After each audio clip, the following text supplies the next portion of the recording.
Graça e paz. Você lembra de Deus em tudo que você faz na sua vida? Você lembra de Deus em cada negócio que você vai fechar, em cada entrevista de emprego que você vai fazer? Você lembra das Sagradas Escrituras? Se o que você está fazendo está de acordo com ela ou não? O livro de Juízes, no capítulo 3, versículo 7. E os filhos de Israel fizeram o que era mal aos olhos do Senhor, e se esqueceram do Senhor, seu Deus, e serviram aos Balaíns e a Astarote. Quais foram as maldades que Israel fez? Israel se esqueceu de Deus e serviu a outros deuses. Esquecer de Deus não quer dizer que você não vai lembrar mais dele, que Deus vai sumir da sua memória. Esquecer de Deus é saber o que Deus deseja na sua vida e você não cumprir. É saber qual é o seu chamado e você desprezar. É simplesmente não ser mais controlado por Deus. É saber a verdade do Evangelho, mas lá no íntimo, não seguir mais o Evangelho. Em todas as ações, precisamos lembrar de Deus. Por exemplo, no Evangelho de João, capítulo 15, versículo 5, Jesus disse: sem mim nada podeis fazer. Quando a gente lembra desse versículo, isso nos faz entrar em oração. Porque a gente lembra que sem Deus em nossas vidas nada podemos fazer. Quando Efésios, capítulo 2, versículo 8, nos lembra que a salvação é pela graça, não por obras, nós tiramos de nós toda a arrogância de acharmos que somos melhores do que os outros pelas obras que nós fazemos. No livro de Lucas, capítulo 22, versículo 19, Deus instituiu a Santa Ceia e disse: olha, vocês façam isso em memória de mim. Façam isso para você jamais esquecer que eu morri na cruz, que eu entreguei a minha vida para que você pudesse ter vida. Quando a gente lembra disso, a gente se torna grato a Deus. Eclesiastes, no capítulo 12, no verso 1, Deus disse aos jovens: não se esqueça de Deus na sua mocidade. Devemos lembrar de Deus em todas as nossas atitudes. Esquecer de Deus é maldade. Deus disse que Israel cometeu maldade. Esqueceu de Deus e serviu a outro Deus. Não faça de ninguém Deus na sua vida. Não confie em ninguém para a salvação da sua alma. Não faça de você mesmo um Deus, confiando na sua própria força e no seu próprio entendimento. Continuando aqui em Juízes, capítulo 3, versículo 8, depois que Deus disse a Israel: olha, vocês cometeram maldade. E aí no versículo 8 diz: então a ira do Senhor se acendeu contra Israel, e ele os vendeu na mão de Cusã-Risataim, rei da Mesopotâmia. E os filhos de Israel serviram a Cusã Risataim 8 anos. Israel se esqueceu de Deus, serviu a outro Deus e provocou a ira do Senhor. E Deus entregou os israelitas na mão de outro povo.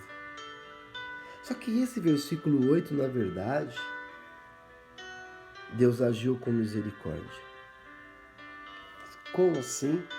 Ele pegou o povo e entregou nas mãos de outro para sofrer. Se Deus não tivesse feito isso, Israel não teria notado a situação que se encontrava. Israel não teria notado a prisão espiritual que se encontrava. 1 Coríntios 11, 32, o Espírito Santo nos diz: mas quando somos julgados, somos repreendidos pelo Senhor, para não sermos condenados com o mundo. O mundo jaz no maligno. E quando somos repreendidos por Deus, Ele faz isso por misericórdia, para nós não sermos condenados junto com o mundo. Então, Deus repreende Israel. E Ele manda o sofrimento a Israel. E no versículo do 9 ao 11 está a única saída para o crente se lembrar de Deus e clamar a Ele. E os filhos de Israel clamaram ao Senhor. E o Senhor levantou um libertador que os libertou, Otiniel, filho de Kenaz, irmão de Caleb, mais novo do que ele. E veio sobre ele o Espírito do Senhor e julgou a Israel. E saiu a peleja, e o Senhor entregou na sua mão a Cusã Risataim, rei da Síria, contra a qual prevaleceu a sua mão. Então a terra sossegou 40 anos, e Otiniel, filho de Kenaz, faleceu. A única saída é clamar a Deus. Então Israel lembrou de Deus outra vez e clamou a Ele. Então nós deduzimos aqui que Israel se arrependeu, pois ele lembrou do Senhor e voltou-se a Ele. Mas foi só os problemas desaparecer que eles esqueceram de Deus outra vez.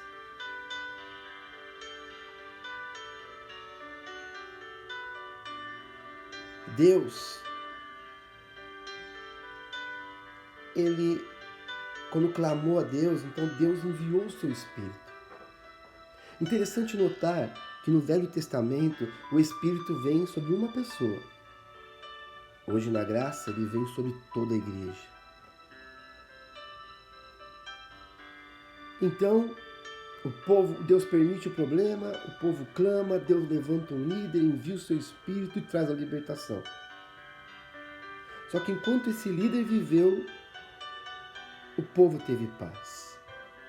Mas foi só os problemas irem embora que Israel tornou a fazer o que era mal aos olhos do Senhor. Versículo 12 diz: porém os filhos de Israel tornaram a fazer o que era mal aos olhos do Senhor. Então o Senhor fortaleceu Eglon, rei dos Moabitas, contra Israel, porquanto fizeram o que era mal aos olhos do Senhor. Não vamos cometer esse erro. Assim que o problema foi embora, assim que as coisas se acalmam, a gente comete a loucura de esquecer que foi Deus que nos abençoou.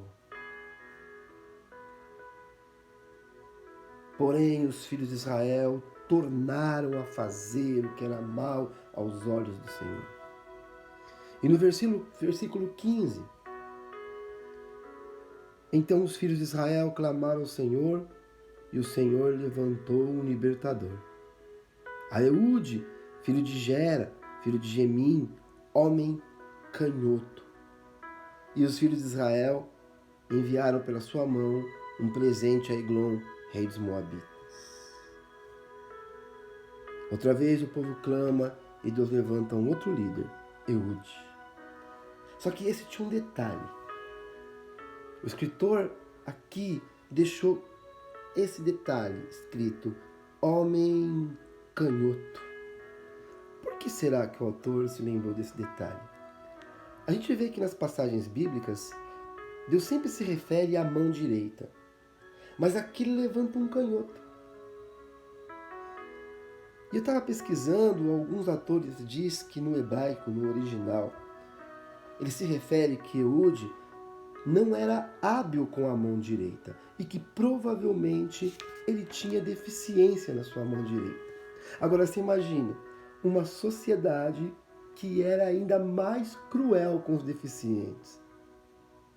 Ninguém ia querer seguir um líder assim. Mas Deus escolhe quem Ele quer. Deus age como Ele quer. Porque a vitória é dele, a glória é dele. Deus usa quem Ele quer. Olha aí no seu meio. Provavelmente tem pessoas melhores do que você. Com mais dinheiro, com mais estudo. Mas sabe quem foi escolhido para levar o Evangelho? Eu, você.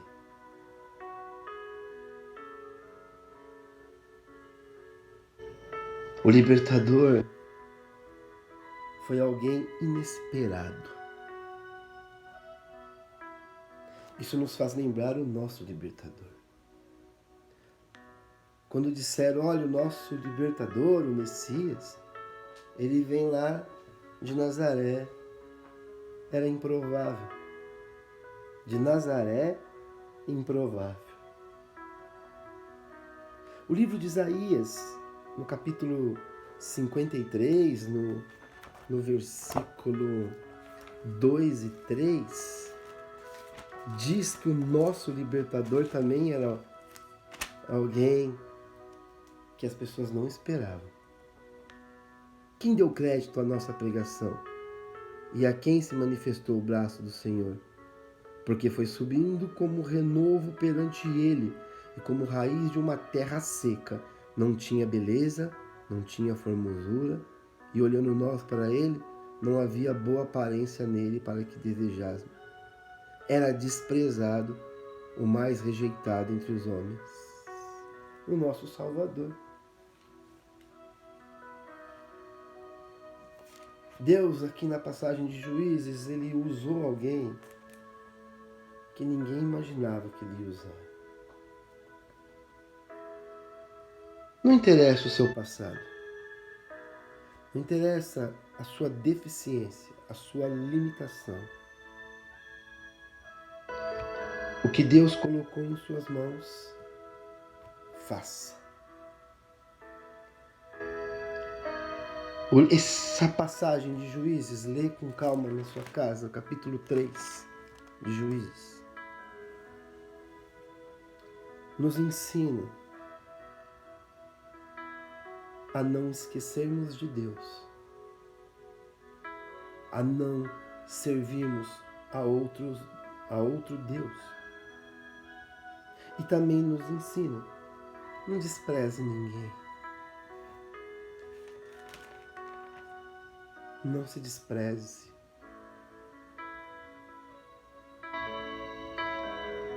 Seja piedoso em tudo que for fazer. E lembre-se de Deus. Lembre-se de pedir a Ele. Lembre-se de agradecer a Ele. Lembre-se de dar glória a Ele. Que nós, em nossa vida, não venhamos cometer essa maldade de esquecer-se do Senhor. Jesus Cristo, nosso Salvador, morreu na cruz para nos salvar. Não se esqueça disso. Graça e paz a todos.